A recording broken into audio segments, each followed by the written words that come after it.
Good afternoon, everyone. My name is Darrin Devault. I'm the Director of Non-Credit Programs at the University of Tennessee in Knoxville.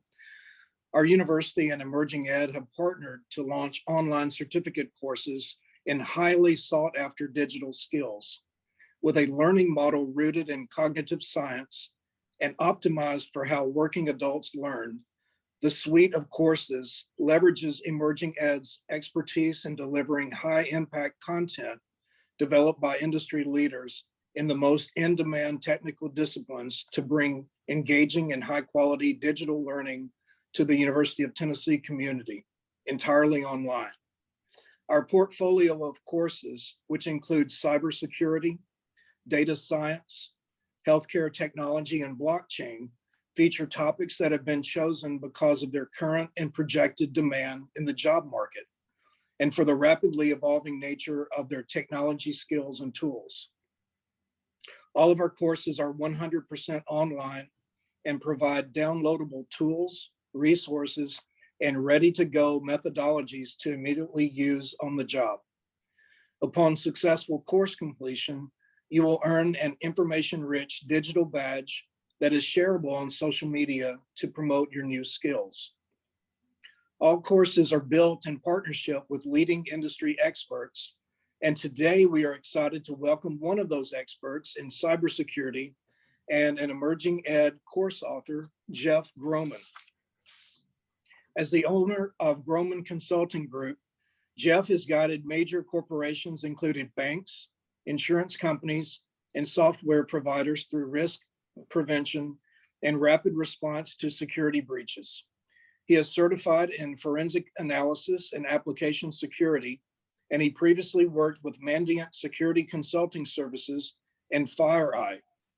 With 20 years of security experience, Jeff is dedicated to helping organizations identify and resolve their greatest cybersecurity risk, and he has helped build and optimize security programs for some of the world's largest and most complex companies. We're excited to chat with Jeff today about the recent SolarWinds hack that has been featured prominently in the news. Jeff, welcome. Thank you. It's great to be here, and it's a great topic to be chatting about. Good deal. Well, let's jump right into the content then. I want to hear your perspective. The SolarWinds hack is often referred to as a supply chain attack. Can you provide an overview of what a supply chain attack is? Yeah, absolutely. So, a supply chain attack is an interesting one in that the attackers, what we tend to refer to as threat actors, aren't hitting their end victims directly. What they're doing is attacking a company that has access or is part of the supply chain to the victim company. So in the case of SolarWinds as a company is being attacked and hacked into, not because that there's something, inherent in the SolarWinds, company itself that the attackers are interested in, but they realize that that is basically a backdoor into their intended victims. So in this case, it was through the SolarWinds software, knowing that, hey, if I can basically put some malware into this piece of software that literally millions of companies are using across the world, then I can get into a lot of my targets because they are going to be using that software. Either I know that they are specifically, or I've got a pretty good feel that companies or governments are using it, and that's going to get me that backdoor. So that's really what supply chain is. One thing I'd also point out, this is not by any stretch of the imagination the first time we've seen a supply chain attack. So in this case, it's software. We've seen software used before in supply chain attacks, but we've also seen it like service providers. One big news story that came out a few years ago was something that Reuters did a whole write-up about, and they called it Cloud Hopper. But it was basically this threat actor who's going after service providers, big service providers that were using like companies like HPE and Fujitsu and others who were connected to their clients through like network connections.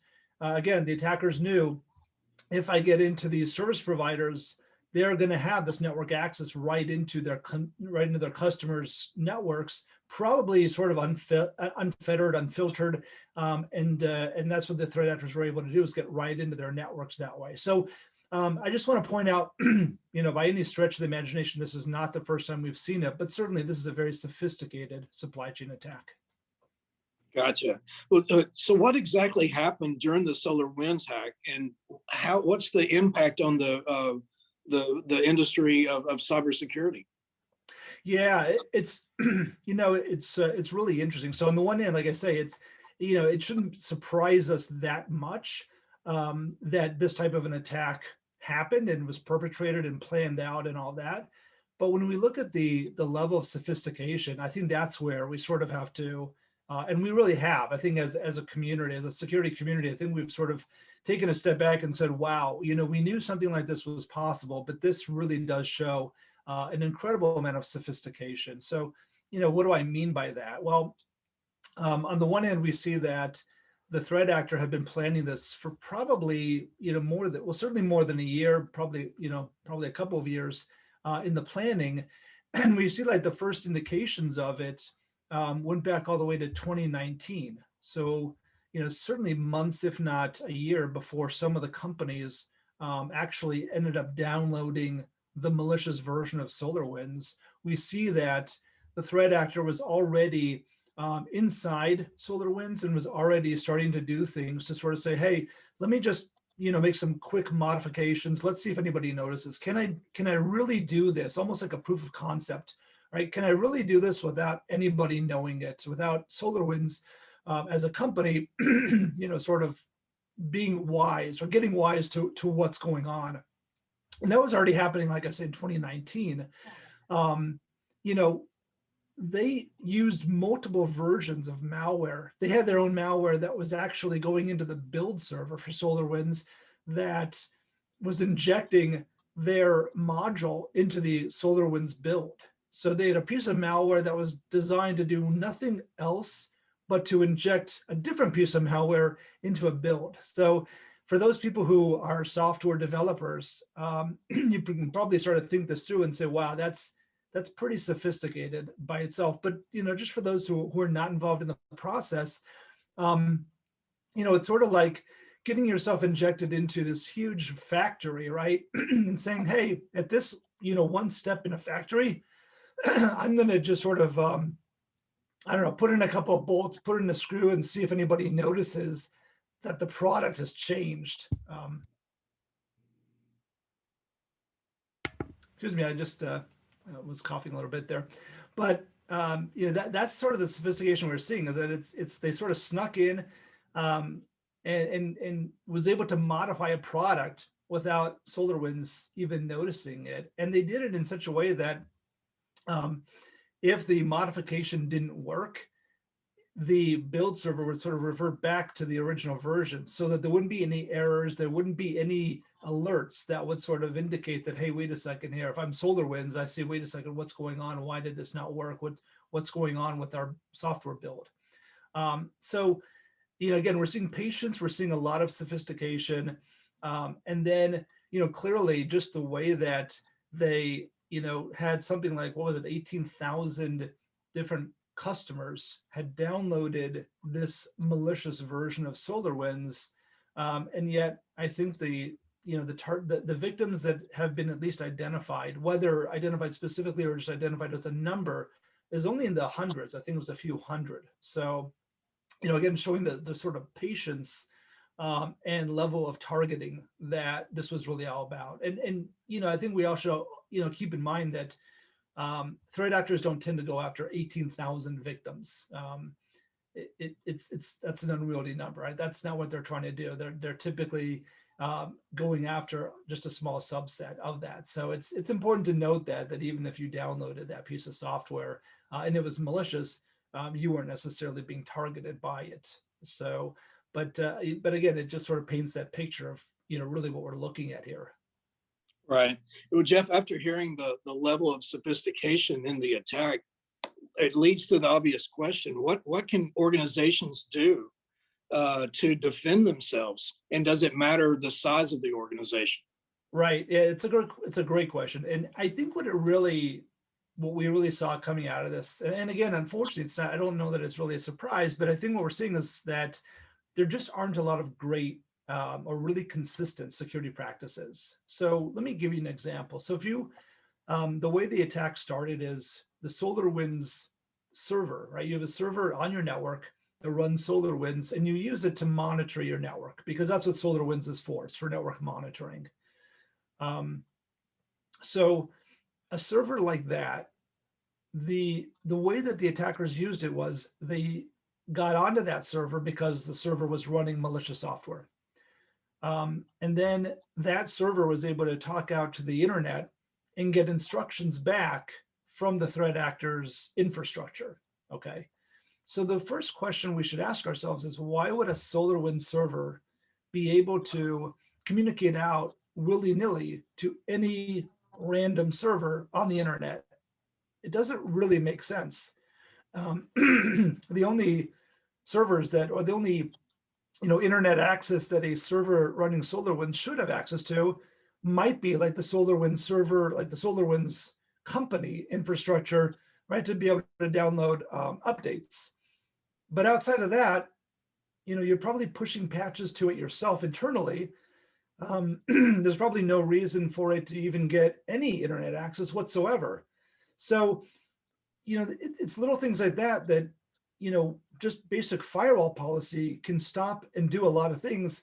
And we don't see those consistent practices going on. We also don't see a lot of great detection capabilities. Like, why didn't more of these companies detect that this was happening? Why didn't they detect that, hey, something weird is going on with our SolarWinds server?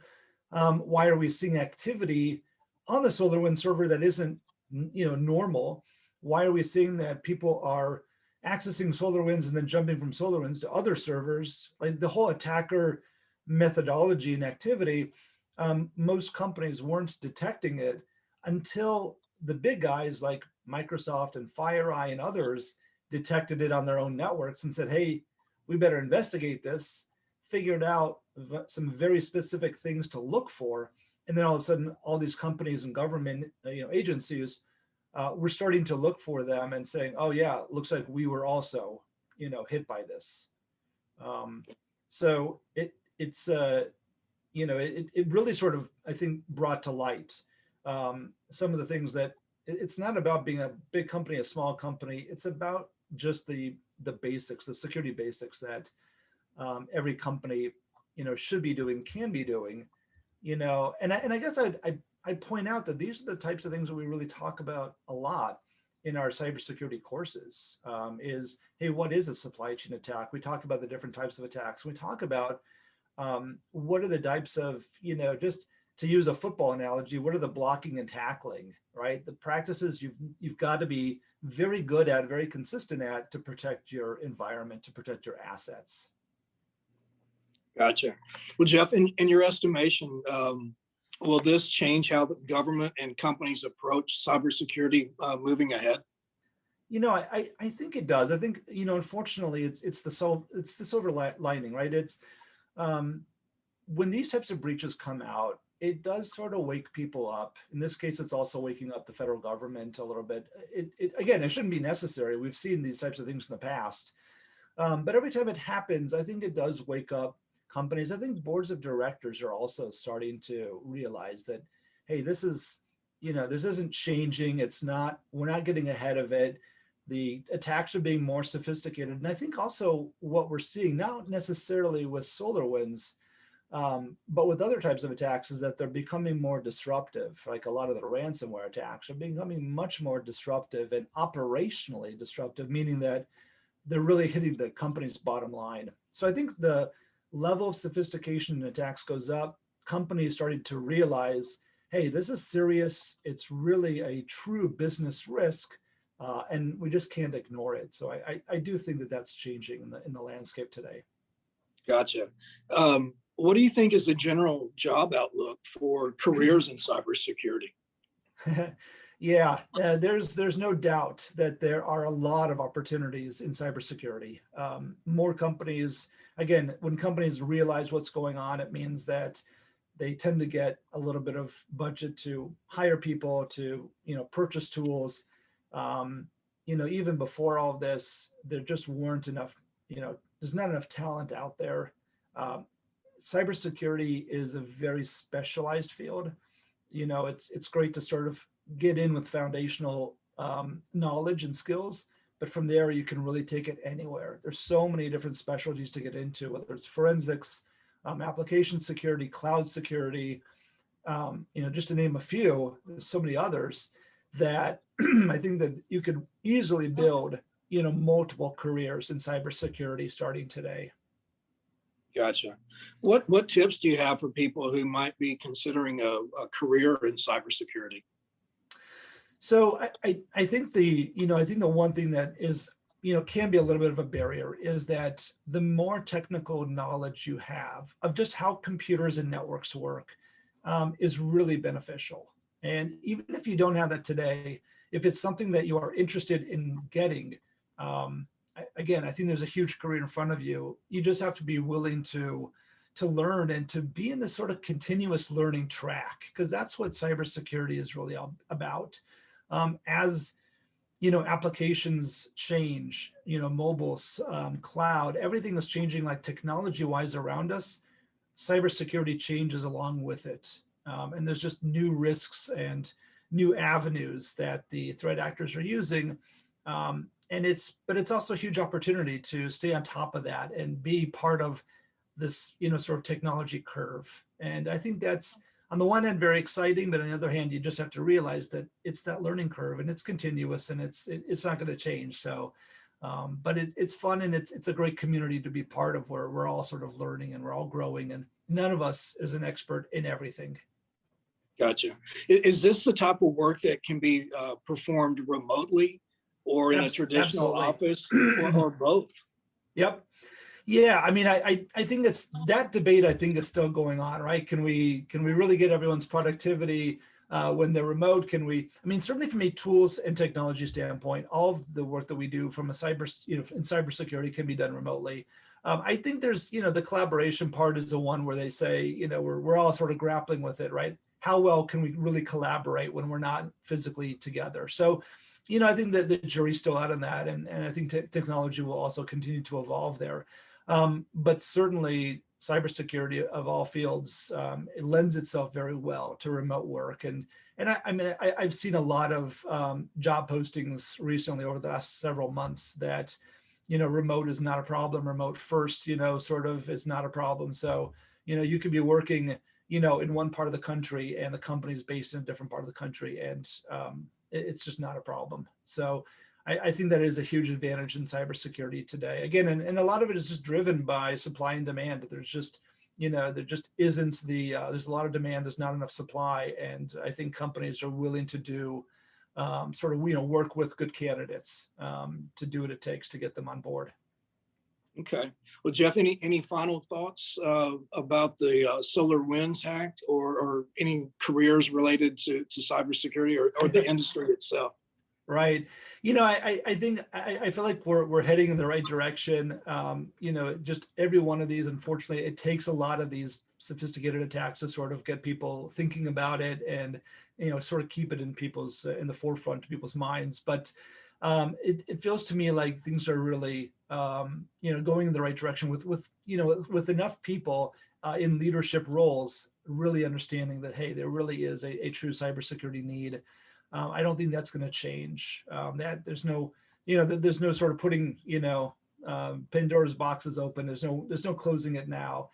So I think that there's just a huge amount of opportunity for people who want to get out there and help companies and governments and, just any organization to protect their digital assets. Just a huge opportunity for career growth that should be going on for a long time now. Okay, well, that's great to hear. Yeah. Everyone, want to thanks again Jeffrey Groman for joining us today. He is a cybersecurity expert and an EmergingEd course author. Now I'm going to toss it over to Lexi Zarecki, who's going to provide some information about the cybersecurity online course, as well as 3 other courses that the University of Tennessee partners with Emerging Ed to deliver. Yes, thanks, Darrin, so much. And thanks, Jeff, for your insights into the SolarWinds attack. Definitely fascinating to learn more and also talk about potential careers and opportunities in cybersecurity today. As Darrin mentioned, we offer a wide portfolio of courses with the University of Tennessee, and they are all built in partnership with industry experts just like Jeff Groman, who are able to share their expertise and really provide you with the skills and training that you need to launch your career. So with this, we currently offer 18 courses in multiple disciplines that range from more introductory level courses like cybersecurity foundations and frameworks to technical courses in cybersecurity and more advanced courses in data science. Across all of these courses and verticals, our courses give you the breadth and depth of knowledge that you need in these emerging technology topics and make sure that you can leverage them in a business setting. So if you're interested in exploring more, head to utnon-credit to identify and look through these course offerings, or sign up today on our site with the University of Tennessee. So thanks again, everybody, for joining us today. We really appreciate it. And thanks to Jeff Groman and Darrin for a very interesting moderated discussion. Thanks, Lexi.